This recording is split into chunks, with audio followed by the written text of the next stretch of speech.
हवालात की सलाखों के पीछे से मैं उसे नमाज पढ़ता देख रहा था। वो 25-26 साल का खूबसूरत नौजवान कत्ल के मुकदमे में 2 दिन पहले ही यहाँ लाया गया था, जहाँ से चंद दिन बाद अदालती कार्रवाई के बाद उसे जेल मुंतकिल किया जाना था। उसके खिलाफ केस काफी मजबूत था, इसलिए गुमान गालिब था कि 1-2 पेशों के बाद ही उसे सजाए मौत सुना दी जाएगी। मैं एक आर्मी वाला हूँ और पहले दिन ही से मेरा रवैया और लहजा उसके साथ काफी सख्त रहा था, लेकिन उसके लबों पर हमेशा एक दिल मोह लेने वाली मुस्कुराहट होती थी और वो हमेशा मुझे बड़ा समझते हुए अदब से और नरम लहजे में बात करता था। और मुझ जैसा सख्त इंसान भी 2 दिन में ही उसके अच्छे अखलाक के सामने हार गया था। अब वो सलाम फेरने के बाद दुआ मांग रहा था, मैं उसे देखता ही रह गया। वो इस तरह खुशू और खुजू से दुआ मांग रहा था कि यूं लगता था जैसे वो जिससे मांग रहा है वो उसके बिल्कुल सामने बैठा हो। दुआ के बाद उसकी नजर मुझ पर पड़ी तो उसके लबों पर वही मुस्कुराहट नमूदार हुई। वो उठकर मेरे पास आया और हमेशा की तरह मेरा हाल चाल पूछने लगा। आज खिलाफे मामूलात मेरा लहजा काफी नरम था। बातों के दौरान मैंने उससे पूछा क्या वाकई उसने कत्ल जैसा जुर्म किया है, क्योंकि मुझे उसकी मासूमियत से नहीं लग रहा था कि वो कत्ल जैसा जुर्म कर सकता है। एक इंसान का कत्ल पूरी इंसानियत का कत्ल है, तो फिर मैं ऐसा घिनौना जुर्म कैसे कर सकता हूँ? उसने मुस्कुराते हुए जवाब दिया। तो फिर मैंने सवालिया नजरों से उसकी तरफ देखा।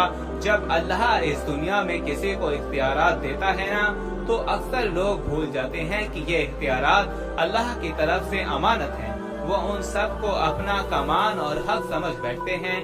मेरे साथ भी ऐसा ही हुआ। हमारे इलाके के एक बाअसर इंसान ने कत्ल कर दिया और इत्तेफाक से मैं वहाँ से चंद कदम ही दूर था। उसने मुझ पर इल्जाम लगा दिया, झूठे गवाह तैयार कर लिए गए और मैं यहाँ आ गया। मुझे दुख सा हुआ तो तुम्हारे घर वालों ने कुछ नहीं किया। घर वालों ने अपने से कोशिश की, लेकिन वही बात, इस मुआशरे में लोग भी डर के मारे उसी का साथ देते हैं जो ताकतवर हो। वो फिर से मुस्कुराया। मुझे उसके सुकून का देखकर हैरत हुई। तुम्हें डर नहीं लगता कि हो सकता है कुछ दिनों तक तुम्हें मौत की सजा सुना दी जाए? इंशाअल्लाह मुझे कुछ नहीं होगा। मैंने उसके आगे अपनी अर्जी रख दी है, जिसके सामने बड़े से बड़े बादशाह की भी कोई हैसियत नहीं। उसने पुर यकीन लहजे में जवाब दिया। मैंने फिर सवालिया नजरों से उसे देखा। मैं अपने अल्लाह की बात कर रहा हूँ। उसे मेरे बेगुनाही का पता है और वो मुझे कुछ नहीं होने देगा। उसके हर लफ्ज से मोहब्बत टपक रही थी। तुम्हें यकीन है कि दुआ से काम हो जाएगा? अगर न हुआ तो? मैंने पूछा। जब उससे मांगा जाता है ना, तो फिर शक में नहीं पड़ते कि वो कबूल नहीं करेगा। वो सब कुछ उस पर छोड़कर इंतजार करते हैं। उसके लहजे में यकीन ही यकीन था। मैं बस उसके चेहरे को ताकता ही रह गया कि उससे पहले अल्लाह पर यकीन शायद ही किसी में देखा हो। 3 दिन मजीद गुजर गए। इसी दौरान उसके घर वाले भी उससे मिलने आए थे। वो अपने वालिदैन का इकलौता बेटा था। माँ का रो रो कर बुरा हाल था, लेकिन उसके सुकून में कोई कमी नहीं आई। वो मुसलसल समझाता रहा कि मैंने अल्लाह के सामने अर्जी रख दी है। उसे पता है कि मैं बेगुनाह हूँ। देख लीजिएगा, वो मुझे कुछ नहीं होने देगा। मैंने अल्लाह पर इतना यकीन इससे पहले सिर्फ पढ़ा ही था, लेकिन कभी देखा नहीं था। मेरे दिल में उसके लिए अकीदत के जज्बात पैदा होना शुरू हो गए। शायद अल्लाह की मोहब्बत होती ही ऐसी है जो पत्थर दिल को भी पिघला देती है। वो फिर जब उसको अदालत में पेश किया जाना था, उससे 1 दिन पहले ही अजीब वाकया पेश आया। जिस शख्स ने खुद कत्ल करके इल्जाम उस पर लगाया था, वो अपनी बीवी और इकलौते बच्चे के साथ गाड़ी में कहीं जा रहा था कि उसे एक खौफनाक हादसा पेश आया, जिसके नतीजे में उसकी बीवी और बच्चे मौके पर ही फौत हो गए, जबकि उसे शदीद जख्मी हालत में अस्पताल मुंतकिल कर दिया गया। काफी घंटों में होश में आने के बाद उसे बीवी और बच्चे के मरने की खबर मिली तो उसकी हालत और ज्यादा बिगड़ गई और फिर उसे एकदम अचानक से याद आया। उसने चीख कर करीब मौजूद डॉक्टर को उसकी वीडियो बनवाने को कहा। बार बार इसरार करने पर डॉक्टर ने नर्स को वीडियो बनाने के लिए इशारा किया तो उसने वीडियो में बड़ी मुश्किल से अपने जुर्म का एतराफ किया। उस नौजवान को बेगुनाह करार देकर हाथ जोड़कर माफी भी मांगी। اس نے ڈاکٹر سے وعدہ کیا کہ وہ یہ ویڈیو ضرور پولیس اسٹیشن لے کر جائے گا. شاید بیوی بچے کے مرنے کے بعد اور اپنی حالت کا علم ہو جانے کے بعد وہ اس گناہ کو ساتھ لے کر مرنا نہیں چاہتا تھا. ادھر ویڈیو پولیس اسٹیشن پہنچی، ادھر وہ مر گیا. آج عدالت میں اس کی پیشی تھی. عدالت کے سامنے اس کی بے گناہی کا ناقابل تردید ثبوت ویڈیو کی شکل میں موجود تھا، اس لیے اسے باعزت بری کر دیا گیا. میں کمرہ عدالت میں کھڑا گمسم سا سوچ رہا تھا کہ اللہ ان بندوں کی جو صحیح معنوں میں اس پر ایمان لاتے ہیں ان کی کیسے مدد کر سکتا ہے. ان کی ہتھکڑیاں کھول دی گئی تھی. ماں روتے ہوئے اس سے لپٹ گئی تھی. باپ کی آنکھوں میں بھی آنسو تھے، شاید اسی وجہ سے کہ اللہ نے اسے ان حالات میں تنہا نہیں چھوڑا تھا اور اسی طرح سے اس کی مدد کی تھی جس کا کسی کو وہم و گمان بھی نہیں تھا.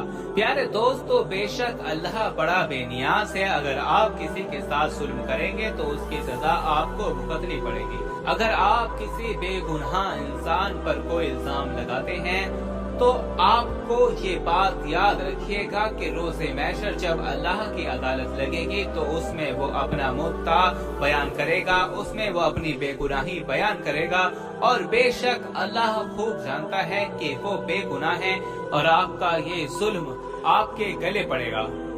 اس دنیا میں تو آپ اس کا مداوع کر سکتے ہیں، لیکن روز قیامت، روز محشر آپ اس کا مداوع نہیں کر سکتے. بے شک ایک انسان کا قتل پوری انسانیت کا قتل ہے، جو چاہے کچھ بھی ہو. ہمارا دین اسلام ہمیں یہ سبق دیتا ہے کہ کسی کو ناحق قتل نہیں کرنا چاہیے، اور اگر کچھ غلطی خطا ہو بھی جاتی ہے تو اس کا الزام کسی دوسرے پر نہیں دھرنا چاہیے.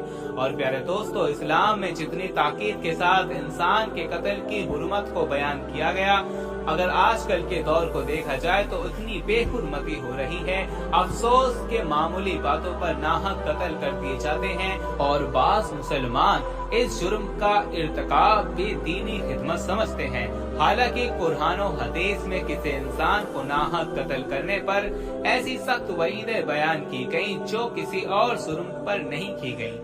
اسلامی تعلیمات کے مطابق کسی انسان کو ناحق قتل کرنا شرک کے بعد سب سے بڑا گناہ ہے. بلکہ بعض علماء نے سورہ نساء کی روشنی میں فرمایا کہ کسی مسلمان کو ناحق قتل کرنے والا ملت اسلامیہ سے ہی نکل جاتا ہے. حضور اکرم صلی اللہ تعالی علیہ وسلم نے بھی کسی کو ناحق قتل کرنے پر بہت سخت وعیدیں ارشاد فرمائی ہیں، اور امت کو اس سنگین گناہ سے باز رہنے کی بار بار تلقین فرمائی ہے. حجت الوداع کے موقع پر آپ صلی اللہ تعالی علیہ وسلم نے ارشاد فرمایا، تمہارے خون، تمہارے مال اور تمہارے آبرو ایک دوسرے کے لیے ایسی حرمت رکھتی ہے جیسے تمہارے اس مہینے یعنی ذی الحجہ میں تمہارے اس شہر مکہ مکرمہ اور اس دن کی حرمت ہے. تم سب اپنے پروردگار سے جا کر ملو گے، پھر وہ تم سے تمہارے اعمال کے بارے میں سوال کرے گا.